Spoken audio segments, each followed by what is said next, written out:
കേരളത്തിൽ BJP പുതിയ രൂപത്തിലും ഭാവത്തിലും വരുമോ എന്നാണ് പലർക്കും അറിയേണ്ടത്.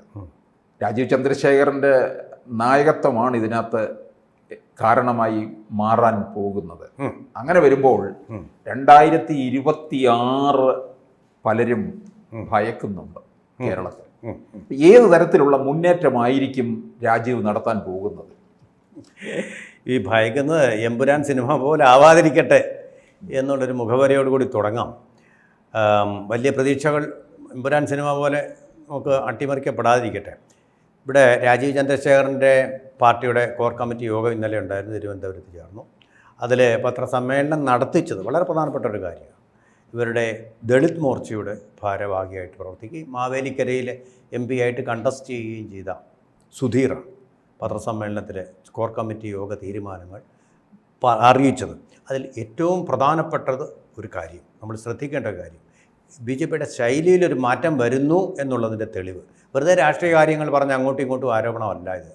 വളരെ ക്രിയേറ്റീവായിട്ടുള്ളൊരു ഫേസിലേക്ക് BJP പോവുകയാണോ എന്ന് ദ്യോതിപ്പിക്കും വിധം അദ്ദേഹം പറഞ്ഞത്. കേന്ദ്രത്തിൻ്റേതായിട്ടുള്ള ധാരാളം ആവിഷ്കൃത പദ്ധതികളുണ്ട്.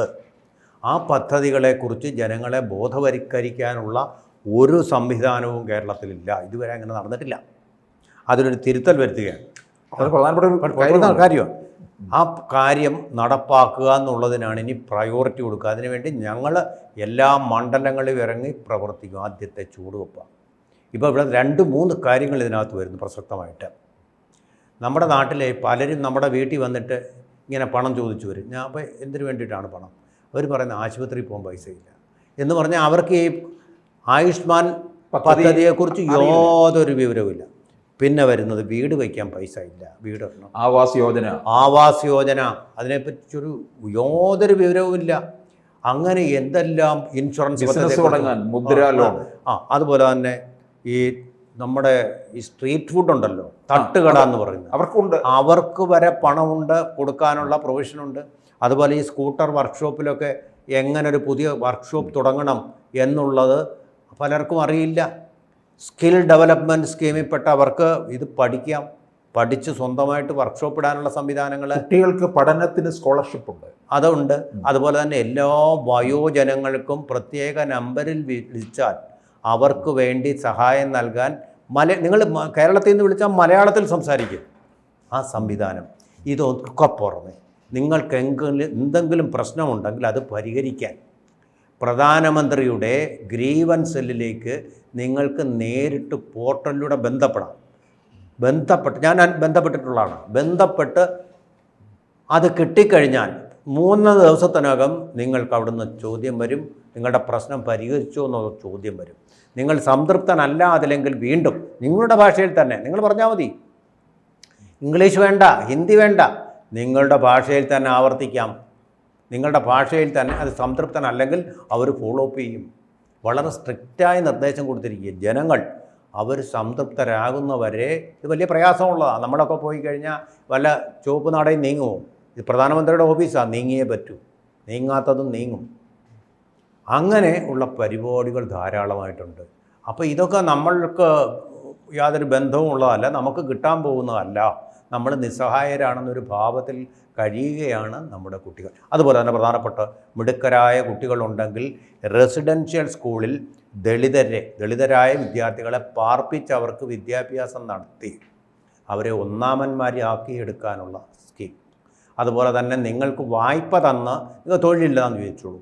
സ്റ്റാർട്ടപ്പ് സ്കീമിന് വേണ്ടി ബാങ്കുകൾ നിരുപാധികം എന്ന് പറഞ്ഞാൽ യാതൊരു ജാമ്യവും ഇല്ലാത്ത തരത്തിലുള്ള വായ്പ നൽകണം, നിർബന്ധമാണ്. ബാങ്കുകാർ ചിലപ്പോൾ പറയും പറ്റില്ല എന്ന്. വേറെ പ്രധാനമന്ത്രി വിളിച്ച് പറഞ്ഞാൽ മതി, ഇന്ന ബാങ്കുകാർ ഇങ്ങനെ തരുന്നില്ല എന്ന്. ഒരാഴ്ചക്കകം നിങ്ങൾക്ക് ലോൺ തന്നിരിക്കും. അതുപോലെ മുദ്രാ ലോൺ എല്ലാവർക്കും ഒരു പക്ഷേ അറിയായിരിക്കും. ജൻധൻ സ്കീം, എത്രയോ സ്ത്രീകളുടെ അക്കൗണ്ടിലാണ് പൈസ വന്നിരിക്കുന്നത്. അത് BJPയുടെ നേതൃത്വം, സംസ്ഥാന നേതൃത്വം ഈ മുൻകാലങ്ങളിലൊന്നും ഇത് വേണ്ട തരത്തിൽ താഴെ തട്ടിലേക്ക് എത്തിച്ചില്ല എന്നുള്ളതാണ്. അവർ രാഷ്ട്രീയ ദൗത്യമാണ്. സുരേഷ് ഗോപി ഒരിക്കൽ പറയുകയുണ്ടായി, ഈ പാർട്ടി ഓഫീസുകൾ അത് സേവാ കേന്ദ്രങ്ങളായി മാറണം. സത്യം, 100% എന്നാണ് പറഞ്ഞത്. എന്ന് പറഞ്ഞാൽ ഇങ്ങനെയുള്ള വിവരങ്ങൾ നൽകണം. ഇപ്പം പല സംരംഭങ്ങൾ തുടങ്ങാനായിട്ട് ബാങ്കിൽ ഈ ചെറുപ്പക്കാർ സമീപിക്കും. ബാങ്കുകാർ കൈമലർത്തുക, അങ്ങനെയൊന്നും ഇല്ല എന്ന് പറഞ്ഞാൽ അതിനെ ഡിസ്ക്രൈബ് ചെയ്ത് വിടും. അവിടെയാണ് ഈ BJPയുടെ ഇടപെടൽ ഉണ്ടാകേണ്ടത്. ബാങ്കുകാർ ഈ വിവരം ചെന്ന് BJPയുടെ കേന്ദ്രങ്ങൾ അറിയിക്കണം. അപ്പോൾ ബാങ്കുകാരുടെ അവരെ ചോദ്യം ചെയ്യാൻ പറ്റും. ഇപ്പോൾ മണ്ഡലത്തിൽ ചെന്നിട്ട് ഇന്ന സ്ത്രീക്ക് ഇങ്ങനെ സഹായം വേണമെന്ന് വെച്ചാൽ BJPക്കാരൻ പോലും കൈമലർത്തുന്ന അവസ്ഥയാണ്. പക്ഷേ അതിന് വേണ്ടിയിട്ട്, അത് പരിഹരിക്കാൻ വേണ്ടിയിട്ട് അവരൊരു ഹാൻഡ് ബുക്ക് ഇറക്കി മണ്ഡലത്തിലെ എല്ലാ മണ്ഡലം ഭാരവാഹികൾ വരെയുള്ളവർക്ക് കൊടുക്കാൻ വേണ്ടിയിട്ട്. പക്ഷേ ഇവരൊന്ന് വായിച്ചു നോക്കണ്ടേ? ഇത് വായിച്ചു നോക്കുന്നില്ല. അതിൻ്റെ ഒരു ഗ്രഹപാഠം അവർ ചെയ്യുന്നില്ല. അവർ രാഷ്ട്രീയത്തിലേക്ക് ആരോപണം ഉന്നയിക്കുക, പത്രസമ്മേളനം നടത്തുക, പാർട്ടി ഓഫീസിൽ നിന്ന് TV കാണുക, അവിടെ ഇരുന്ന് തർക്കിക്കുക, കാര്യങ്ങൾ പറയുക, ഇങ്ങനെ ഫോട്ടോ ഷൂട്ടിൽ വരിക. ഇതൊക്കെയാണ് അവർ ചെയ്യുന്ന പ്രയോറിറ്റികൾ. ആ പ്രയോറിറ്റികൾ ഇനി മാറാൻ പോകും. ഇനി വിജയനാഥ വളരെ പ്രധാനപ്പെട്ട ഒരു കാര്യമുണ്ട്, അത് നമുക്ക് പറയാതെ പോകാൻ പറ്റില്ല. കാരണം ഇതിൻ്റെയൊക്കെ പ്രചാരണം നടത്തേണ്ടത് വാർത്താ വിതരണ മന്ത്രാലയത്തിൻ്റെ കീഴിലുള്ള 2 പ്രധാനപ്പെട്ട സ്ഥാപനങ്ങൾ കേരളത്തിലുണ്ട്. ഒന്ന് ദൂരദർശൻ, മറ്റൊന്ന് ആകാശവാണി. അതുവഴിയാണ് ഇതിൻ്റെ ഡിസെമിനേഷൻ ഓഫ് ഇൻഫർമേഷൻ. ആകാശവാണിയിൽ പദ്ധതികൾ ജനനന്മയ്ക്കെന്ന് പറഞ്ഞ് അങ്ങനെ പദ്ധതി വഴിപാടിന് വേണ്ടി നടത്തുന്നു. ആരെങ്കിലും കാണുന്നുണ്ടോ, ശ്രദ്ധിക്കുന്നുണ്ടോ? അത് ആ പരിപാടികൾ വളരെ ജനങ്ങളെ ആകർഷിക്കുന്ന രീതിയിൽ അവതരിപ്പിക്കപ്പെടണം. ഒരു പദ്ധതിയായിട്ട് ഇത് കാണുമ്പോൾ ഒരു ഗസറ്റ് കാണുന്ന കൗതുകമേ ആളുകൾക്കുണ്ടാവും. ഇത് ശരിയായിട്ടുള്ള ക്രിയേറ്റീവ് എനർജിയോടുകൂടി ഇത് ആവിഷ്കരിച്ച് കഴിഞ്ഞ് ഇതിൻ്റെ കണ്ടൻറ്റ് കൊടുത്തു കഴിഞ്ഞാൽ ആളുകളത് സ്വീകരിക്കും. അല്ലാതെ നമ്മളിപ്പോൾ കഷായം കൊടുത്തു കഴിഞ്ഞാൽ ആരെങ്കിലും കുടിക്കും? ആ കഷായത്തിൽ വേണ്ട വിധത്തിലുള്ള ചേരുവകൾ മധുരമായിട്ട് ചേർത്ത് കഴിഞ്ഞാൽ അത് കഴിക്കാൻ താല്പര്യം വരുമെന്ന് പറയുന്ന പോലെ ഇപ്പോഴും ഗവൺമെൻറ് ഏതെങ്കിലും ഒരു ബാങ്ക് ഉദ്യോഗസ്ഥൻ വന്ന് പറയും ഗവൺമെൻറ്റിൻ്റെ ഈ സ്കീം, അദ്ദേഹത്തിൻ്റെ വളരെ അപക്വമായിട്ടുള്ള മലയാളത്തിൽ അതങ്ങനെ അവതരിപ്പിക്കുമ്പോൾ ആളുകൾ റേഡിയോ ട്യൂൺ ചെയ്യാതെ അത് ഓഫ് ചെയ്യും. ദൂരദർശനിൽ അങ്ങനെ ഒരു പരിപാടിയെ ഉണ്ടെന്ന് ഞാൻ കരുതുന്നില്ല. അങ്ങനെ പരിപാടി ഇല്ല എന്നുള്ളതാണ് വാസ്തവം. ഇങ്ങനെയുള്ള പരിപാടികളൊക്കെ വളരെ ജനപ്രിയമായ രീതിയിൽ കൊടുക്കാം. ദൂരദർശൻ അങ്ങനെ പരിപാടികൾ ചെയ്തിട്ടുണ്ട്. ജനകീയ ആസൂത്രണത്തെക്കുറിച്ച് ഒക്കെ ധാരാളമായിട്ട് പരിപാടികൾ അങ്ങനെ വളരെ പോപ്പുലറായിട്ട് ചെയ്യാൻ ഗ്രീൻ കേരള എക്സ്പ്രസ് എന്നൊക്കെ പറഞ്ഞിട്ട് എന്ന് പറഞ്ഞിട്ടൊക്കെ പരിപാടികൾ ചെയ്തിട്ടുണ്ട്. അതുപോലെ തന്നെ സ്കൂളുകളിൽ നടക്കുന്ന പ്രവർത്തനങ്ങളെക്കുറിച്ചുള്ള കണ്ടസ്റ്റോടുകൂടി പ്രവർത്തനം നടത്തണം. ഈ രീതിയിൽ കൂടുതൽ മെച്ചപ്പെട്ട രീതിയിൽ ജനങ്ങൾക്ക് സേവനം ചെയ്യുന്ന മണ്ഡലങ്ങളെ കേന്ദ്രീകരിച്ച് അല്ലെങ്കിൽ ജില്ലകളെ കേന്ദ്രീകരിച്ച് കൊണ്ടുള്ള പരിപാടികൾ മത്സരം പോലെ അല്ല. ഇപ്പോൾ റിയാലിറ്റി ഷോയുടെ കാര്യമാണ്. അങ്ങനെയുള്ള റിയാലിറ്റി ഷോകളുടെ തലത്തിലേക്ക് ഇത് വരുമ്പോൾ മാത്രമേ ഇങ്ങനെയുള്ള പദ്ധതികളുണ്ടെന്നുള്ള ശ്രദ്ധ വരും. ആദ്യം ആളുകൾ കാണണ്ടേ? അല്ലെങ്കിൽ കാണിക്കുന്ന പരിപാടി 10, 20, 200 പേര് മാത്രമാണ് കാണുന്നതെങ്കിൽ അത് ജനങ്ങളിലേക്ക് ആ സന്ദേശം എത്തുമോ? ശരിയായിട്ടുള്ള അതിൻ്റെ ഒരു ഡിസമിനേഷൻ നടക്കാതെ പോകും. അതിൻ്റെ ഒരു വിതരണം വാർത്താ വിതരണം എന്നാണല്ലോ പറയുന്നത്. ആ വിതരണം നടക്കാതെ പോകും. അവിടെയാണ് ഇവിടെ വരുന്നത്. അവിടെയും കുറച്ച് രാഷ്ട്രീയമൊക്കെ ഉണ്ട്. ഇടതുപക്ഷ രാഷ്ട്രീയത്തിൻ്റെ പിൻബലമുള്ള സ്ഥാപനങ്ങളാണ് ഇതൊക്കെ. പരമ്പരാഗതമായിട്ട് തന്നെ പലപ്പോഴും നമ്മൾ കാണുന്ന പോലെ പത്രപ്രവർത്തകരിലും കൂടുതൽ അതാണ്. SFIയിൽ കൂടി തെളിഞ്ഞു വന്നവരാണ് കൂടുതലും പത്രപ്രവർത്തകരായിട്ട് പരിശീലനം നേടി വരുന്നത്. അവരൊന്നും പത്രങ്ങൾ തീരെയും കാണിക്കുകയില്ല, പ്രൈവറ്റ് ചാനലുകൾ തീരെയും കാണിക്കില്ല. അവർക്കിത് വേണ്ട. പക്ഷേ ദൂരദർശനും ആകാശവാണിക്ക് ഇത് കൊടുക്കാനുള്ള ബാധ്യതയുണ്ട്. അത് വേണ്ട രീതിയിൽ ജനങ്ങളെ ആകർഷിക്കുന്ന രീതിയിൽ തന്നെ കൊടുക്കാൻ ബാധ്യതയുണ്ട്. അത് നോക്കൂ, മൻ കി ബാത്ത് എത്ര മനോഹരമായിട്ടുള്ളൊരു പരിപാടിയായിട്ടാണ് മോദിജി ഇത് ആവിഷ്കരിച്ച് നടപ്പാക്കുന്നത്. മോദിജിയുടെ ആ ക്രിയേറ്റിവിറ്റി എങ്കിലും അദ്ദേഹം ഒരു ക്രിയേറ്റർ രാഷ്ട്രീയക്കാരനാണ്, സ്റ്റേറ്റ്സ്മാനാണ്. അപ്പോൾ ആ തരത്തിലെങ്കിലുള്ള പ്രൊഡ്യൂസർമാരുണ്ടാവണം. അതിനുള്ള ഇൻപുട്സ് വേണം. അതിനില്ലെങ്കിൽ പുറത്തുനിന്ന് ആൾക്കാരെ വെച്ച് അങ്ങനെയുള്ള പരിപാടികൾ ആവിഷ്കരിച്ച് കാണിക്കണം, ജനങ്ങളിൽ എത്തിക്കാനുള്ള ഒരു ഇതുപോലും അവരെ കൊണ്ട് ചെയ്യിക്കാൻ കേരളത്തിലെ BJP നേതൃത്വത്തിന് അറിയില്ല, അല്ലെങ്കിൽ അവർ ആ കാര്യത്തിൽ ശ്രദ്ധിക്കുന്നില്ല. ഈ BJPയുടെ സംസ്ഥാന നേതൃത്വം ചെയ്യേണ്ടതായ ചില കാര്യങ്ങൾ എന്ന് പറയുന്നത് നമുക്കറിയാം. വളരെ പ്രഗത്ഭരായിട്ടുള്ളവർ ഉണ്ട് BJPയോട് അനുഭാവത്തിൽ നിൽക്കുന്നവർ. ഇപ്പം ഈ ശ്രീധരൻ നമുക്കറിയാം. ശ്രീധരൻ BJPയുടെ സ്ഥാനാർത്ഥി വരെ ആയിരുന്നു പാലക്കാട് 2021. അതുപോലെ ജേക്കബ് തോമസ് ജയത്തിൻ്റെ വക്കത്തോളം എത്തിയതാണ് ശ്രീധരൻ. അതെ, ജേക്കബ് തോമസ്, TP ശ്രീനിവാസൻ, പിന്നെ അങ്ങനെ നിരവധി പേരാണ്. സെൻകുമാർ, പിന്നെ നടൻ കൃഷ്ണകുമാർ, ഇവരൊക്കെ ഇപ്പൊ ഞാൻ ചോദിച്ചോട്ടെ, ഇപ്പൊ സുരേഷ് ഗോപിയെ മുൻനിരയിലേക്ക് കൊണ്ടുവന്നു, ശോഭന, ഈ കൃഷ്ണകുമാറും ഒക്കെ തന്നെ മികച്ച പ്രകടനമാണ് തിരുവനന്തപുരത്ത് കാഴ്ചവെച്ചത് 2021 നിയമസഭാ തെരഞ്ഞെടുപ്പില്. കൃഷ്ണകുമാറിന് ജനപ്രിയനാണ്, പിന്നെ സീരിയലിലൂടെയും സിനിമകളിലൂടെയും ഒക്കെ തന്നെ. അപ്പൊ മർദ്ദനവും ഏറ്റു, അതിന്റെ ഫലമായിട്ട് മർദ്ദനവും ഏറ്റു, പീഡനവും ഏറ്റു. അതെ, കൊല്ലത്ത് മത്സരിക്കുന്ന സമയത്ത്. അപ്പോൾ ഇവരെയൊക്കെ ഒന്ന് മുൻനിരയിലേക്ക് കൊണ്ടുവരാൻ കഴിയണം. ഇപ്പോൾ ജേക്കബ് തോമസിനെ പോലുള്ളവരെ കൊണ്ടുവന്നു കഴിഞ്ഞാൽ ഈ ക്രൈസ്തവ വിഭാഗത്തെ കൂടുതലായിട്ട് ചേർത്ത് നിർത്താനായിട്ട് സാധിക്കും. തീർച്ചയായിട്ടും പറ്റും. തീർച്ചയായിട്ടും അവർക്ക് അർഹിക്കുന്ന സ്ഥാനങ്ങൾ കൊടുക്കണം. അവർ കഴിവിൻ്റെ കലവറകളാണ്. ഇപ്പോൾ ഉദാഹരണത്തിന് TP സെൻകുമാറിന് വളരെ വ്യക്തമായിട്ടും അറിയായിരുന്നു KSRTC എങ്ങനെ രക്ഷപ്പെടുത്താം എന്നുള്ളതിന് അദ്ദേഹത്തിന് ക്ലിയർ കട്ടായിട്ടൊരു പ്ലാൻ ഉണ്ടായിരുന്നു. അപ്പോൾ BJPക്ക് ആ കാര്യങ്ങൾ ഉപയോഗപ്പെടുത്താവുന്നതാണ്, ആ നിർദ്ദേശങ്ങൾ മുന്നോട്ട് വയ്ക്കാവുന്നതാണ്. അതുപോലെ തന്നെ ജേക്കബ് തോമസിനും IAS-കാരനാണ്.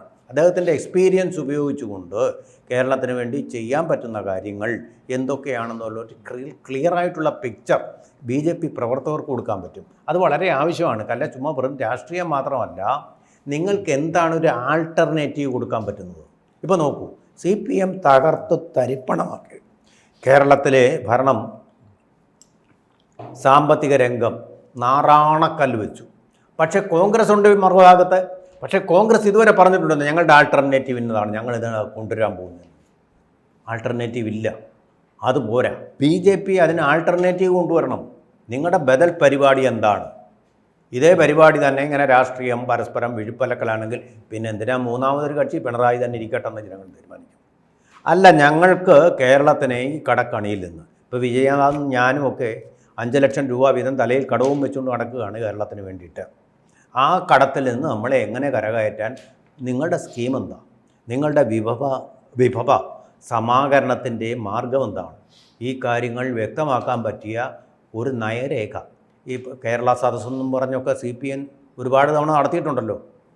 എന്നിട്ടും നശിച്ച് നാറാണക്കല്ല് വെപ്പിച്ചു. എങ്കിൽ ഇത് അങ്ങനെയുള്ള ഈ പ്രത്യയശാസ്ത്രപരമായിട്ടുള്ളതല്ല, പ്രായോഗികമായിട്ടുള്ള പരിഹാരങ്ങൾക്ക് വേണ്ടി തീർച്ചയായിട്ടും താങ്കൾ പറഞ്ഞ ഈ ശ്രീധരൻ അദ്ദേഹത്തെ ഇപ്പോൾ കണ്ടോ, അദ്ദേഹം സൊല്യൂഷൻ കൊണ്ടുവന്ന് കണ്ടോ?